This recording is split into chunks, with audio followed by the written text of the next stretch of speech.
Welcome to Lesson 2 of Module 3, Medicinal Actions. The effects that plants have on the body are called medicinal actions, or the properties of the herb.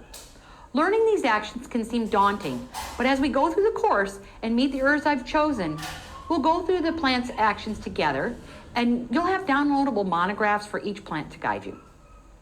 Plant actions give you a better idea of an affinity of a plant has for different systems in the body. Let's take slippery elm for an example. Its property or action is astringent, which tightens tissues. This makes it good for small intestine to help with constipation and diarrhea. Its system affinity is the digestive tract. Remember our talk about energetics? Herbal actions are related to energetics, and so a plant's actions are also an umbrella for different energetics.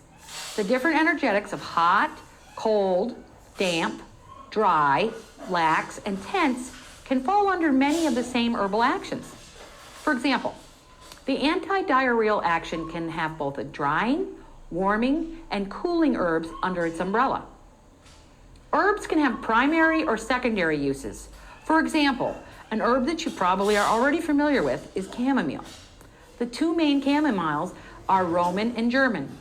For this example, let's use German.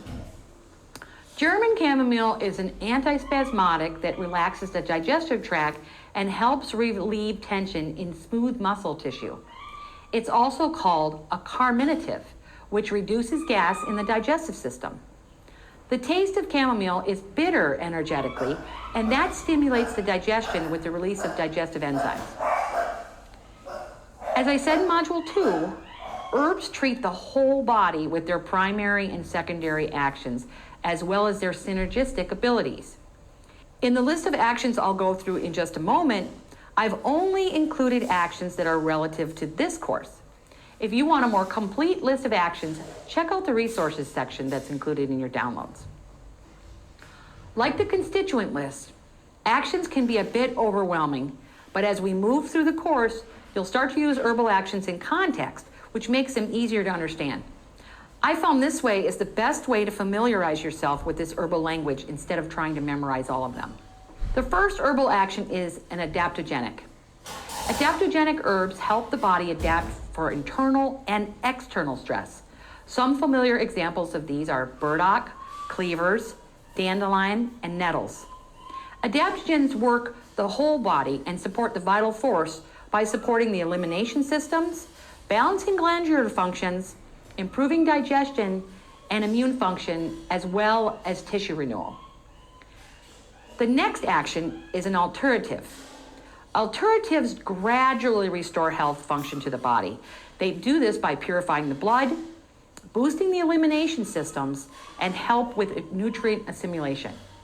Some alternatives you might recognize include burdock root, nettles, and one of my favorites, plantain. Analgesics help reduce internal or external pain. Analgesics work in the nervous system as well as the digestive system. Chamomile is an analgesic as well as an antispasmodic because when you relieve spasms, you usually relieve pain. Some other analgesics are lavender, skullcap, passionflower, and St. John's wort. Most people are familiar with antacids. These types of herbs reduce stomach acid and ease digestion. 3 examples of antacids are fennel, marshmallow, and slippery elm. Antibiotics inhibit the growth of bacteria and some microbes. Antibiotics can be used both internally and externally. A few examples of herbal antibiotics are echinacea, golden seal, and myrrh. The next term you might not be as familiar with is anticatarrhal. Anticatarrhal herbs help remove phlegm buildup in the throat and sinuses. Boneset, dandelion, marshmallow, and goldenrod are all anticatarrhals. Antidiarrheals shrink tissues and soothe the bowels. A couple of my favorites for acute diarrhea are blackberry and plantain. Next up is antifungal. Antifungal herbs help minimize internal and external fungi.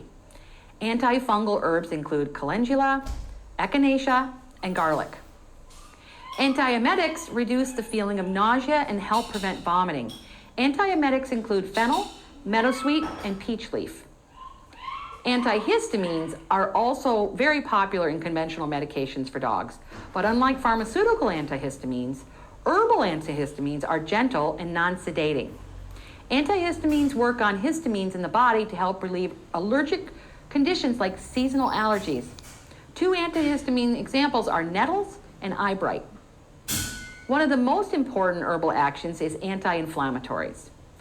Most herbal anti-inflammatories reduce the amount of inflammation in the body and support the natural healing process instead of suppressing it like anti-inflammatory drugs do. Some popular anti-inflammatory herbs are chamomile, calendula, devil's claw, meadowsweet, and St. John's wort. Next up is antilytics, which helps prevent formation of gravel and stones in the bladder and the kidneys. My favorite example of an antilytic is gravel root. Antimicrobial herbs help the body resist and get rid of infections. Antimicrobial is an expansive term that covers 3 other categories, including antibacterial, antifungal, and antivirals. Examples of antimicrobial herbs include calendula, which is an antifungal, echinacea and L-campane, and golden seal, which are antibacterials, as well as olive leaf and lemon balm, which are antivirals. The next action is something dog owners often need.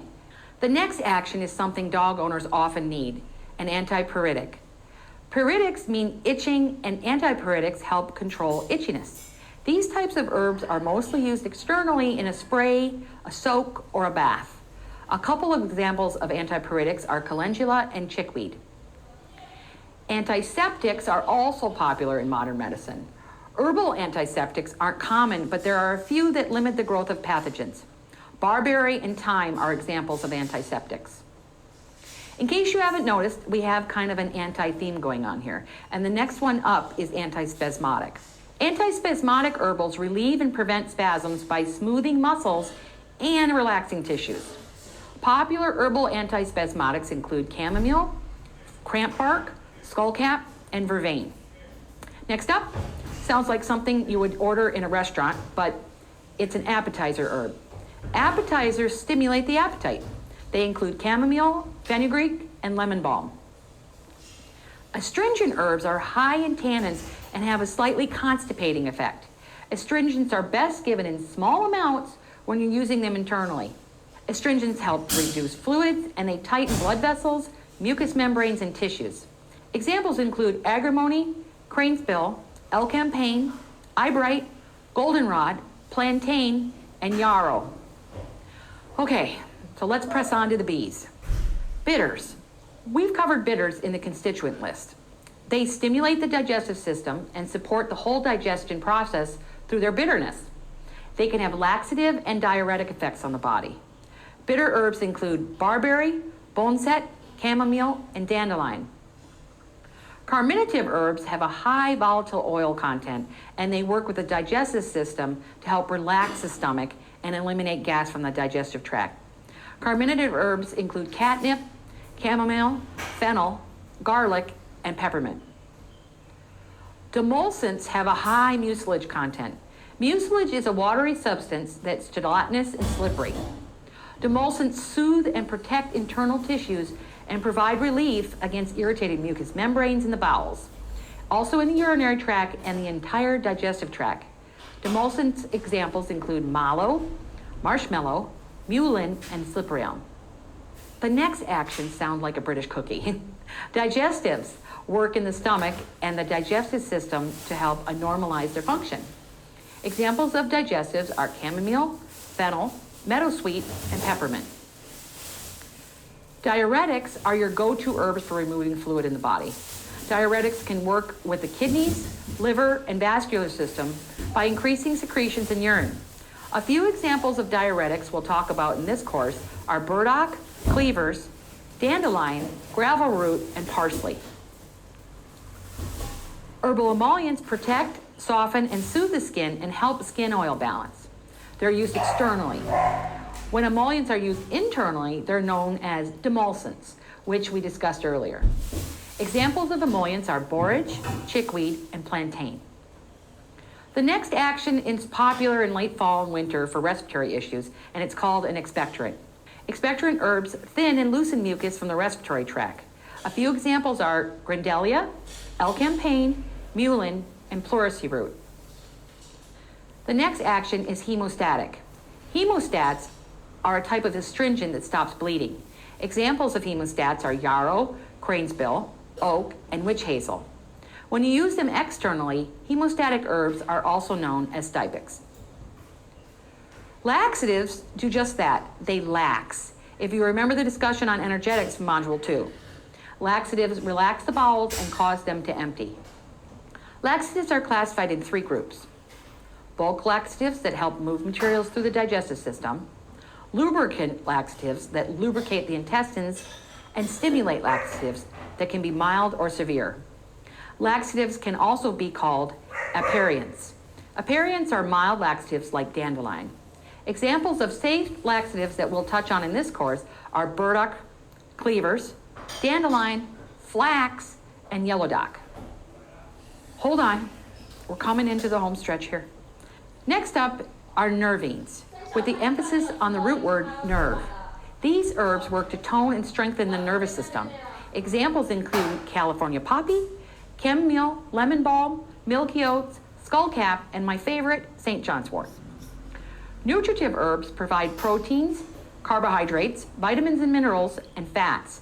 Nutritive herbs can be consumed in large quantities and are non-toxic. Examples are nettles, oat straw, and wheatgrass. Tonic herbs have many functions and they're excellent in seasonal healing. Tonics help strengthen the whole body system or specific organs. A few examples of dog-friendly tonics are burdock, chamomile, cleavers, and dandelion. Tonics have a normalizing effect on the body, and many of them also provide micronutrients. The next set of actions sound similar: vermicide and vermifuge. Vermicides kill intestinal worms, while vermifuges expel them. Both of these are classified as antiparasitic. 2 examples are garlic and pumpkin. Lastly, we have vulneraries. Vulneraries help heal wounds and cuts. They include burdock, chickweed, cleavers, calendula, and plantain. Wow, and that was just a short list. Again, don't try to memorize all of these words. As we move through the course, they'll start to sound more familiar to you. When you understand the actions of plant medicine, you'll start to get a feel for the language of herbalism. Actions are just another piece of energetics and a part of the key to herbal success. See you in the next lesson.